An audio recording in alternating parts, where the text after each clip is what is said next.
and lose that outer part of it. Fairly obviously, we don't ever get the painting completely right on the first go.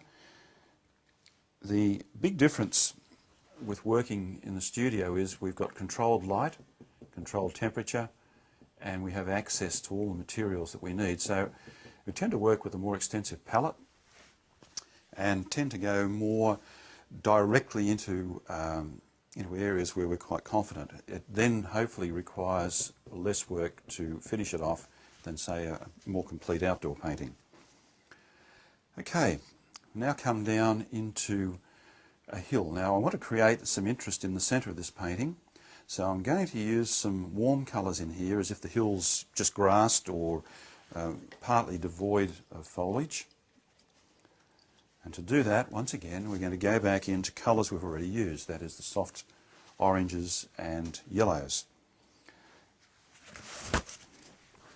Paper toweling, probably the best thing in the world for use indoors and out.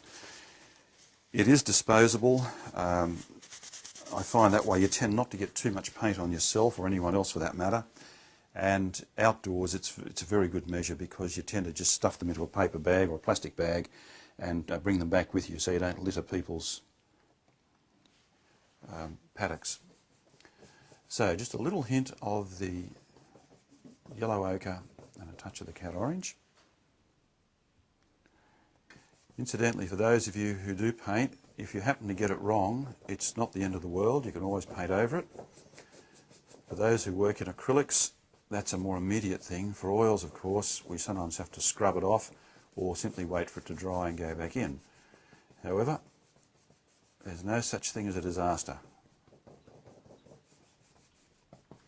So you can see that sort of rolling off now into a little bit of shadow. I'll just bring a touch more of the orange down into that so the transition is not quite as dramatic, because we're going to pop a few little trees along that ridgeline in a moment, just to delineate that a touch more.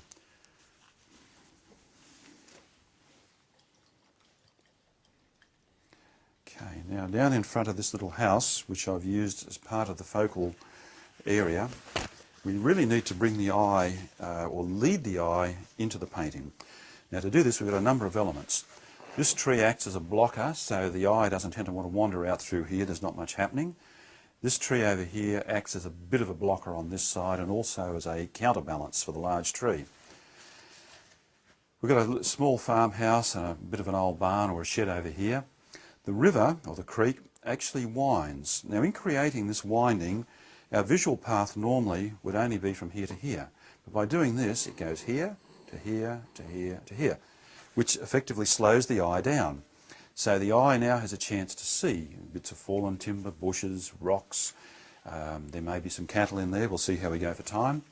And of course, this actually lengthens the visual path through to the focal point and allows us then to drift up through several layers of different values and interest. These, of course, later will have some highlights on them, make them a lot more interesting and give them some more form. Okay, what we should do now is to pop in some little rudimentary tree shapes. So, in company, or I should say, being consistent with what we've done so far, we're just going to test a bit of colour, not strong enough. So this will be the same cerulean blue with a little touch of the violet, and I'm strengthening it now slightly with the ultramarine. Small filbert brush, and I'm just going to tap those shapes in here. It doesn't need to be too fancy at this point. We can do all the cleaning up later on that we need to do. The main thing is to get it established, get our tonal values correct. I would say tone more than colour is the most important thing once your composition's established. And then again, not to overdo it by simply whacking in too many of them. Light's coming this way, shadows will run in this direction, so we can actually block a few extras in here, keep the middle just that little bit more open, and then shadows will simply do this. We just kick those bottom edges off with the edge of the brush, and hey presto, we've got Arthur Street in shadows. Very simple. Once again, we can tidy those up more if we need to do them. As someone once said, the art of good painting is to make it look easy and to use techniques that are efficient at the same time look painterly. So this certainly hopefully satisfies both those. I'll just run that little ridge down there. Okay, so we just sort of grey the outer edges off a little bit. Once again, to keep the eye more towards the centre.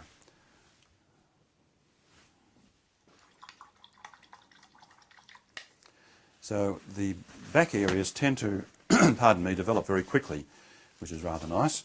Now I'm just going to put a little splodge of lighter colour in here to indicate those farm buildings. That's all they are at the moment, just a couple of blobs. Not even going to make them look rectangular.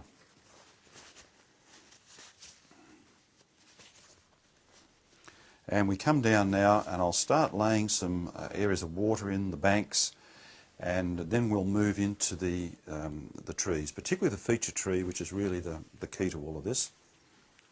We might pop a few highlights on here beforehand because we're trying to do all this in one go rather than wait for it all to dry. So it'll be more of an alla prima effort. That is, all at once. So banks, remembering our light is coming from the right, these will have some degree of shadow falling into them.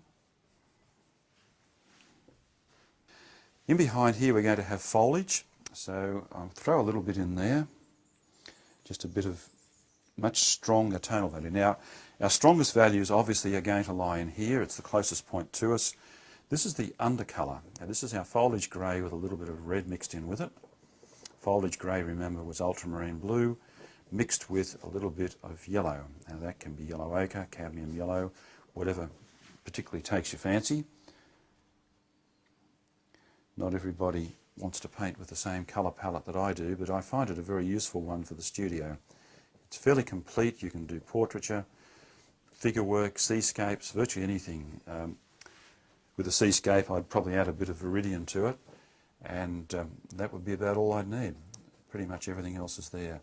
Just a little bit of the undercolour here. We don't want to swamp that whole area, but I'll pull some disembodied or at least branch connected foliage in there later on to enhance the contrast between the lighter background and the darker foreground, which pulls that foreground out a bit more for us.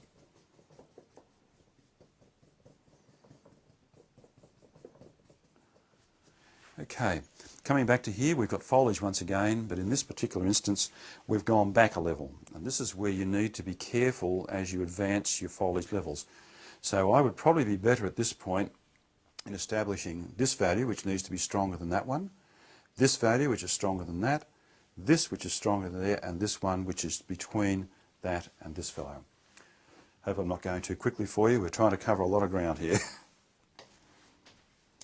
Okay, back to my favourite brush, or one of my favourite brushes, which is the filbert. And we have a few of those, and they serve many purposes.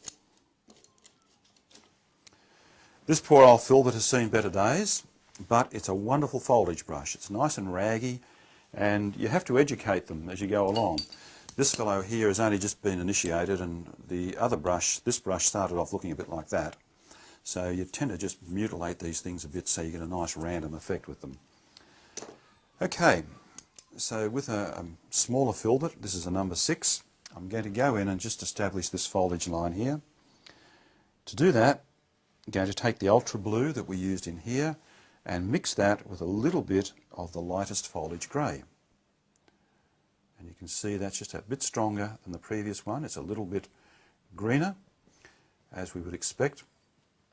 With the advancing colour, we tend to have with receding colour, we tend to lose colours in a particular fashion.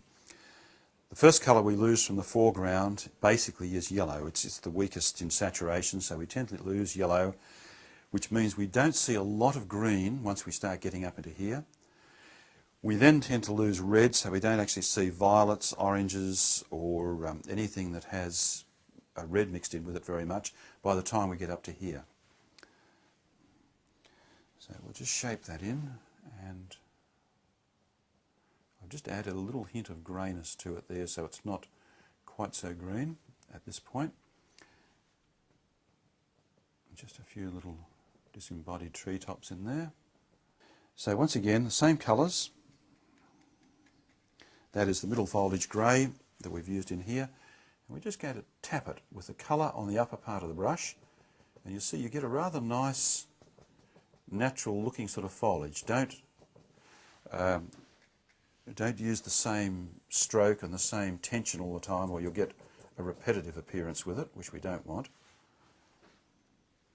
And it has the tendency to keep the underside a bit soft, which is what we do want. I'm just going to do this to bring that point out from the back. Okay, we've altered the position of the painting now, as you can probably see, and I've just blocked this little area in here because it wasn't all that critical. We've had to switch it around because, being a right-hander, I realised that for any detail work or finer work I need to be more to the left of the painting. So that's the reason for it. I'll just put a little bit of this reflected foliage colour in here just to give you an idea of how that's done. Once again, I would switch back to a larger flat brush, and it's really about the pressure on the brush at this point. So we take the colour, which is the middle foliage grey with a little bit of red, putting on glasses once again so I can see what I'm doing. Hold the brush so it has a balance point. You can actually knock it out of your hand quite easily. Start with the flat in against the edge and then draw it down. Now you'll notice I'm lifting the brush off as I'm going.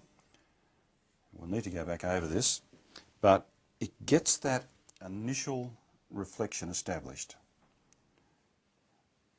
And then we just keep the stronger colour in against the bank and draw that down.